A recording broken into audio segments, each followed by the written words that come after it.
हृदय से भूलो, ये भुलाने के काबिल नहीं है। बड़ी मुश्किल से नर्तन मिला है, जो गवाने के काबिल नहीं है। हरि नाम ना हृदय से भूलो। हरे कृष्णा। आप सभी का दिन शुभ और मंगलमय हो। माता रानी का आशीर्वाद आप पर सदा सर्वदा बना रहे। आइए सुनते हैं आज की महात्म्य कथा और पुण्य फल देने वाली कथा।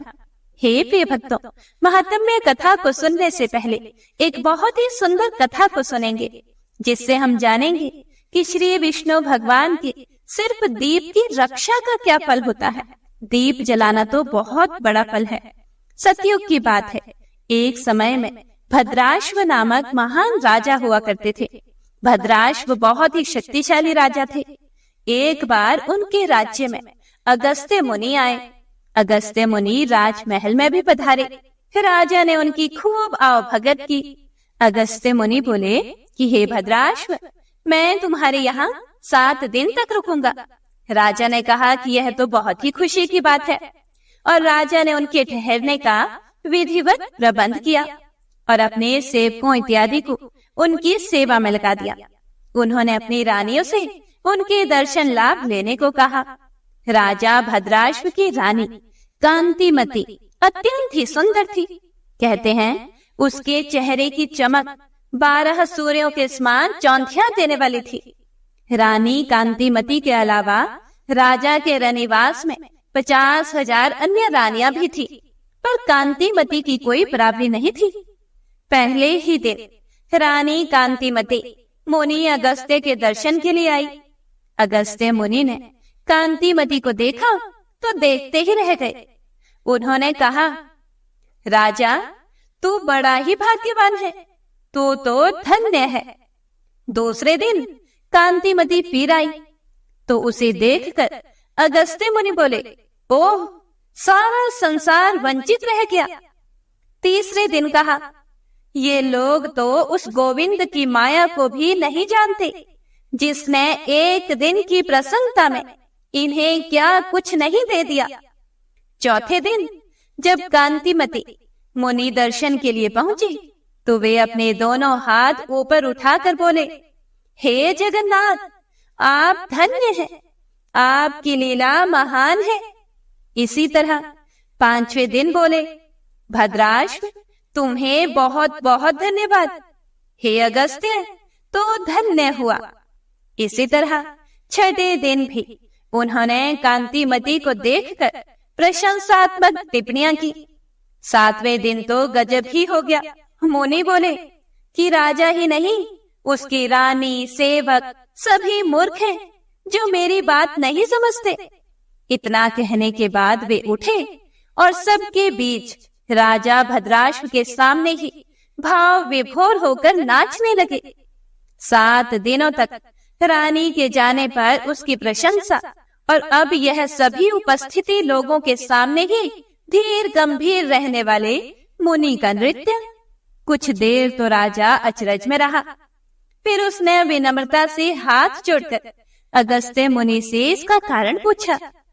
राजा के आश्चर्य और प्रश्न के उत्तर में मुनि ने कहा, हे राजन, आप पूर्व जन्म में हरिदत्त नामक एक धनवान पर धर्म कर्म में विश्वास रखने वाले वैश्य के दास थे। उसकी सेवा सुरक्षा आपका काम था। यह कांतिमती तब भी आपकी पत्नी ही थी। कांतिमती भी वैश्य के यहाँ दासी का काम किया करती थी।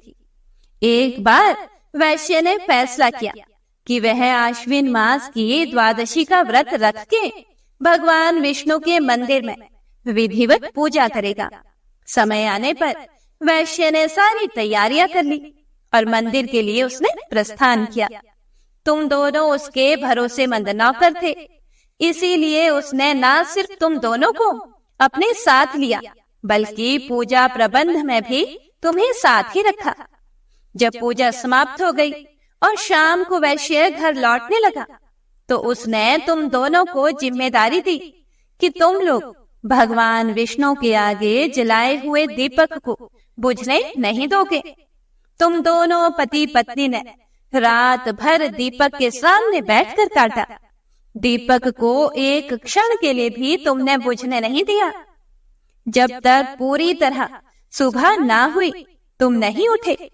तुम दोनों ने रक्षापाल की भूमिका बहुत ध्यान पूर्वक निभाई। बहुत समय के बाद उम्र पूरी होने पर तुम दोनों थोड़े से ही अंतराल पर मृत्यु को प्राप्त हुए। राजा, तुम तो महान राजा प्रियव्रत के वहां पैदा हुए, राजकुमार बने, और उस जन्म में दासी रही यह कांतिमती भी उस पुण्य के प्रताप से आज तुम्हारी रानी है। वह दीपक तो वैश्य का था, उसके यत्न और धन से जलाया हुआ था। तुमने तो बस उसको जलते रहने की देख रेख ही की थी। यदि केवल इतने से ही का पुण्य प्रताप यह फल दे सकता है, तो जो विष्णु मंदिर में स्वयं दीपक जलाएंगे उनको कितना पुण्य फल मिलेगा। इसीलिए मैंने कहा था कि सब संसार इससे वंचित रह गया। सबको मूर्ख मैंने इसीलिए कहा कि सब कुछ को देखते हुए भगवान विष्णु के दीपदान के महत्व को लोग नहीं जानते।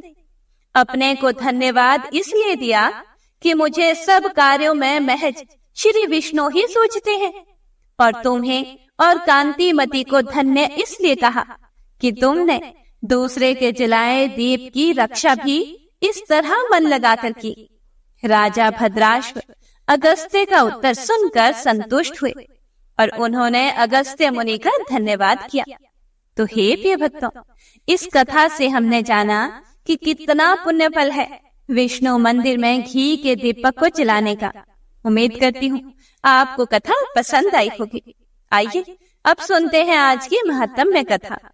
पिछले अध्याय में आपने सुना था कि किस प्रकार देव ऋषि नारद ने राजा पृथु को एकादशी व्रत का महत्म्य और राधा रानी भगवान श्री कृष्ण को इतनी प्रिय क्यों है, इसका रहस्य सुना था।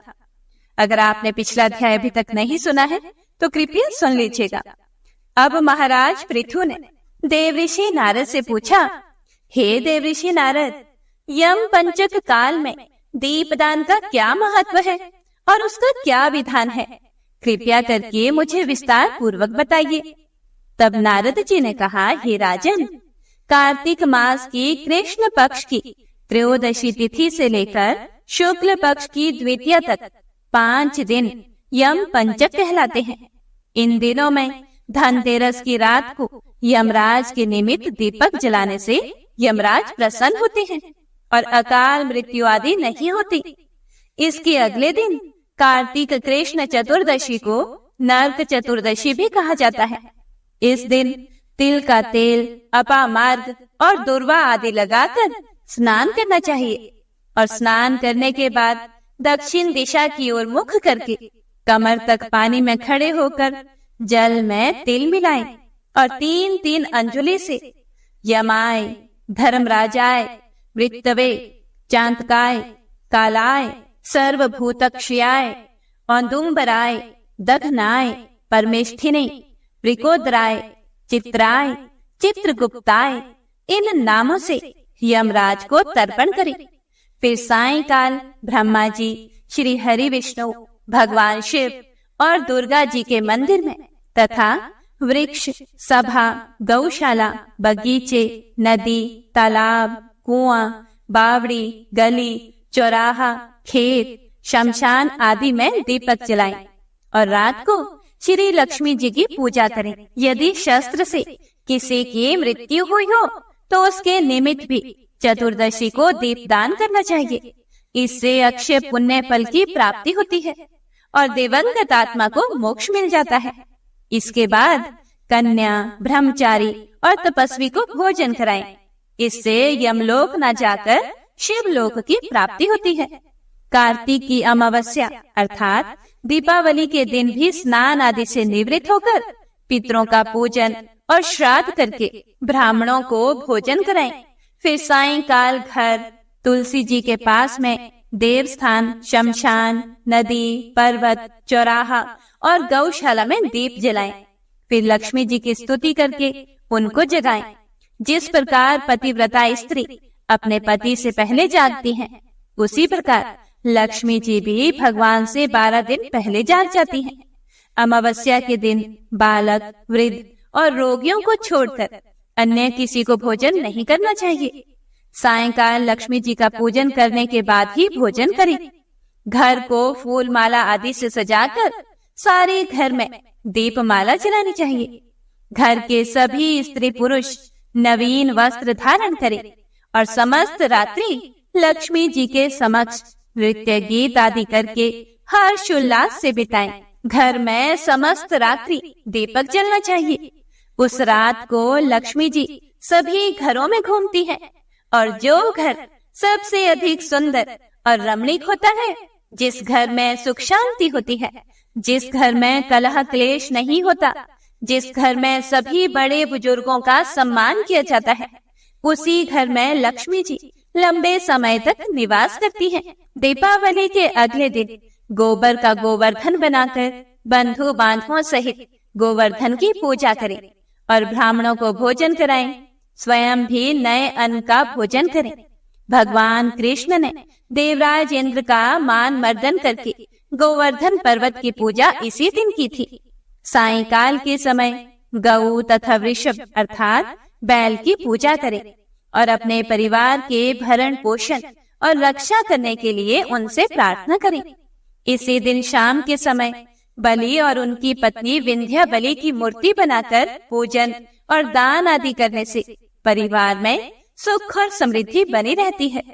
दीपावली की रात को घर सजाने, दीप मालिकाएं जलाने और महालक्ष्मी पूजन के बारे में विस्तार पूर्वक बताते हुए देव ऋषि नारद ने कहा कि हे राजा पृथु, कार्तिक कृष्ण अमावस्या को दीप मालिका करने से दरिद्रता का विनाश होकर संपन्नता आती है। इस संबंध में एक इतिहास सुनाता हूँ, ध्यान से सुनो। थुरसेन देश में सत्य शर्मा नाम का एक अत्यंत दरिद्र ब्राह्मण था। उसके मन में एकमात्र यही था कि अगर मेरे पास धन हो तो मैं उसे यज्ञ, दान, पूजा पाठ आदि कर्मों में व्यय करूं। अपनी दरिद्रता के निवारण का उपाय पूछने पर एक दिन एक विद्वान ने उसे बताया कि तुम शिव जी की आराधना करो। ब्राह्मण सत्य शर्मा ने सच्चे हृदय से भगवान शिव की उपासना शुरू कर दी।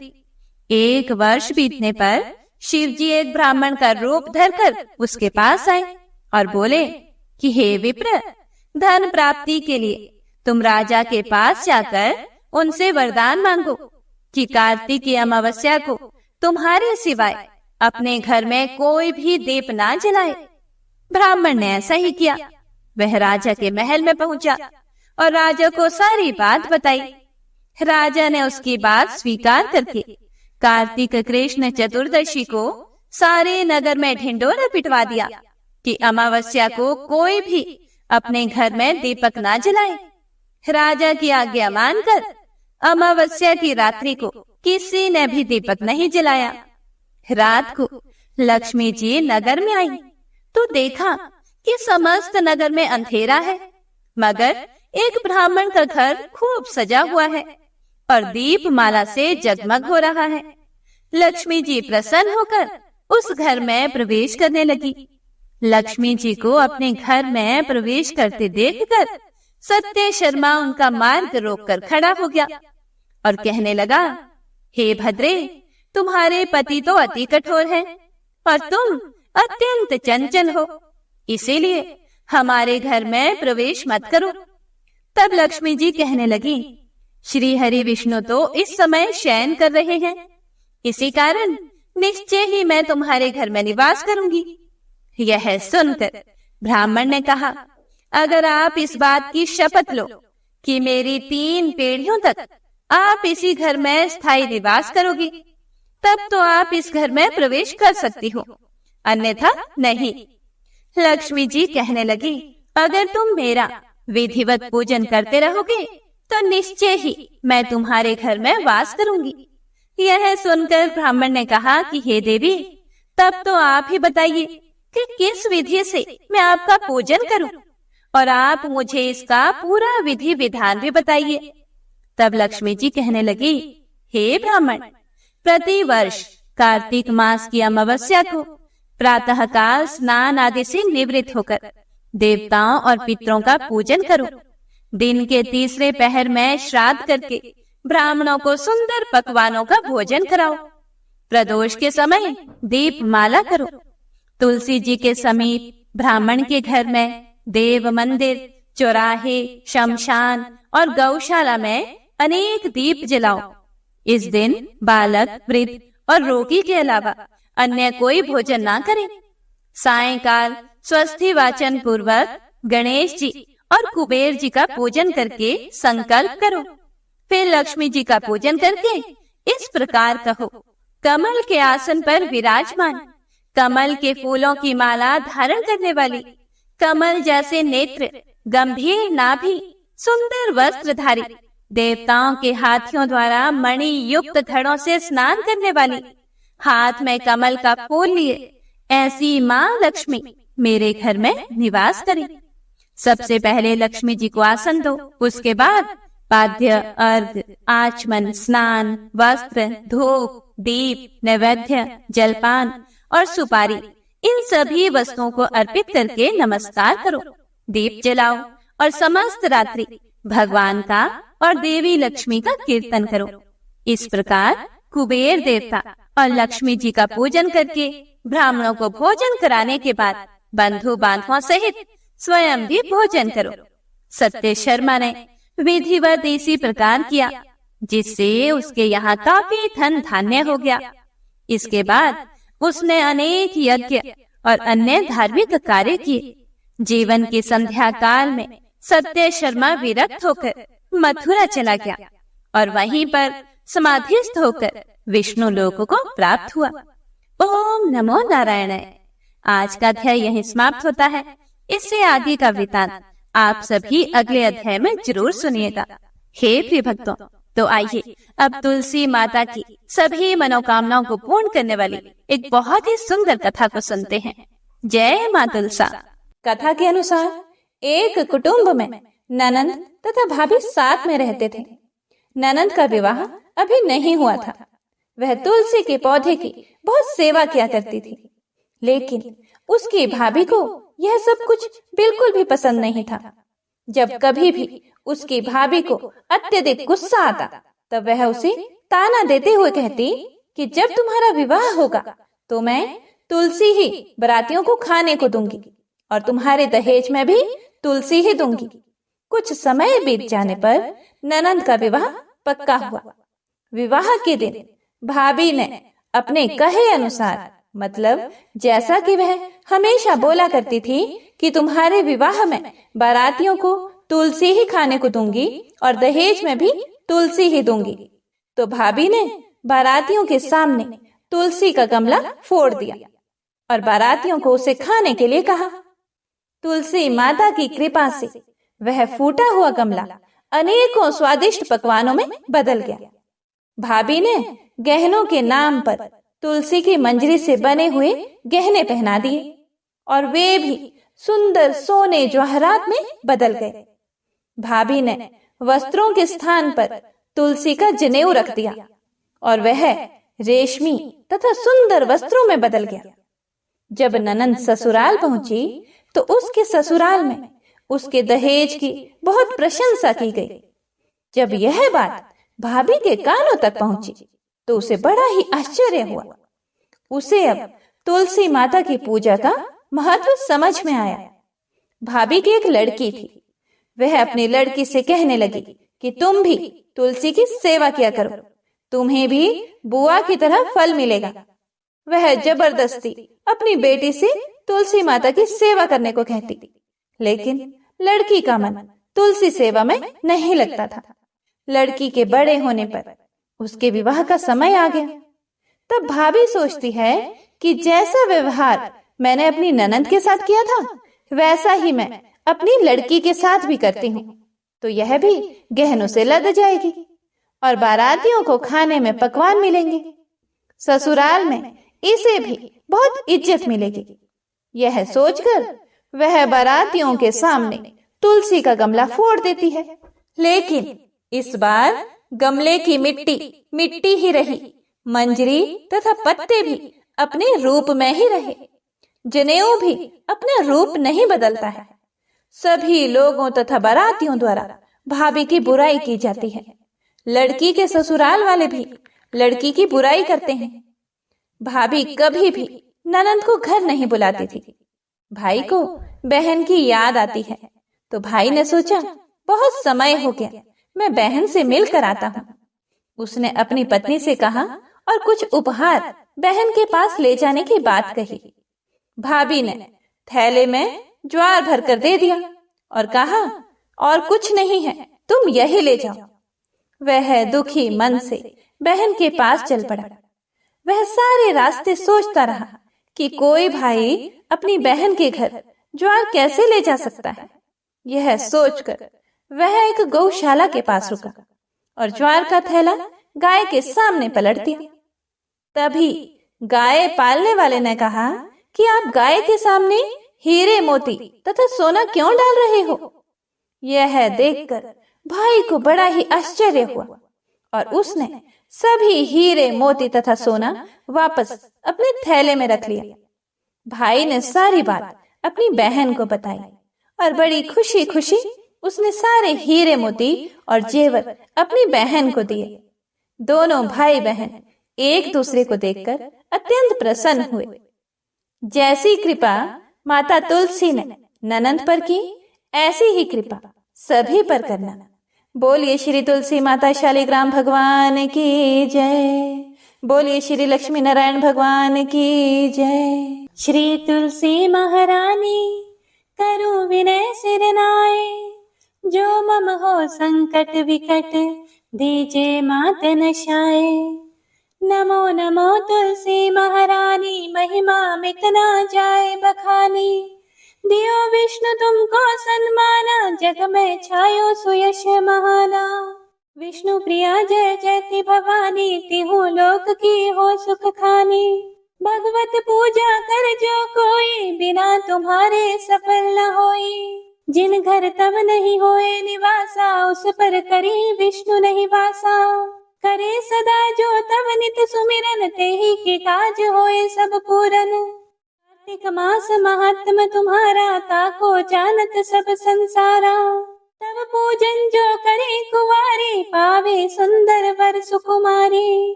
कर जो पूजन नित प्रति नारी, सुख संपत्ति से होए सुखारी।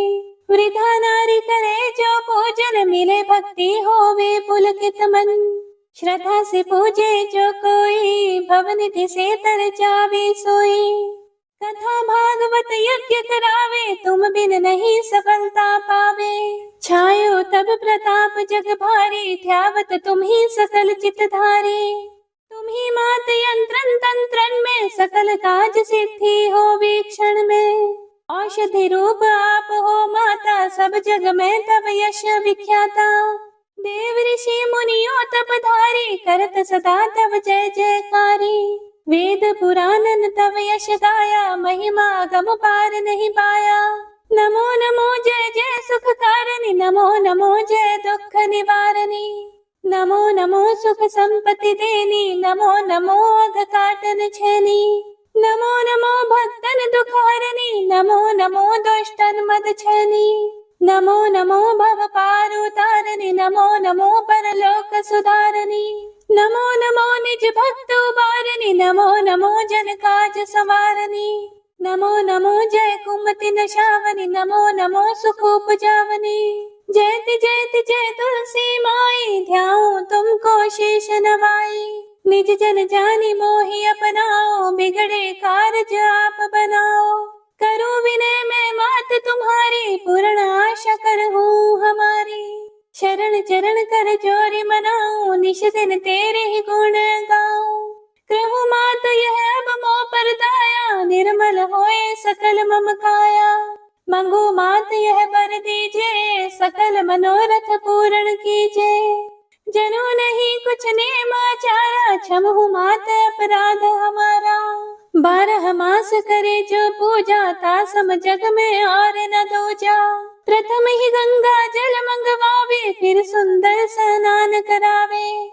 चंदन अक्षत पुष्प चढ़ावे, धूप दीप नैवेद्य लगावे, करे आचमन गंगा जल से, ध्यान करे हृदय निर्मल से, पाठ करे फिर चालीसा की, स्तुति करे मात तुलसा की, यह विधि पूजा करे हमेशा, ताकि तन नहीं रहे कलेशा, करे मास कार्तिक का साधन, सोवे नित्य पवित्र सिद्ध हुए जाहि, है ये कथा महा सुखदाई, पढ़े सुने सो भव तर जाए, तुलसी मैया तुम कल्याणी, तुम्हारी महिमा सब जग जाने, भावन तुझे मन नित नित ध्यावे, गा गा कर मां तुझे रिझावे, यह श्री तुलसी चालीसा, पाठ करे जो कोई, गोविंद सो फल पावहि, जो मन इच्छा होए।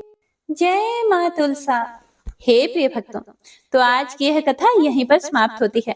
उम्मीद करती हूँ आपको कथा बहुत अच्छी लगी होगी और आपने पूरे मन लगाकर पूरी सुनी होगी। अगर आपको कथा पसंद आई हो तो लाइक करके कमेंट बॉक्स में जयकारा जरूर लगाइएगा। तो मिलते हैं अगली कथा के साथ, तब तक के लिए हरे कृष्णा।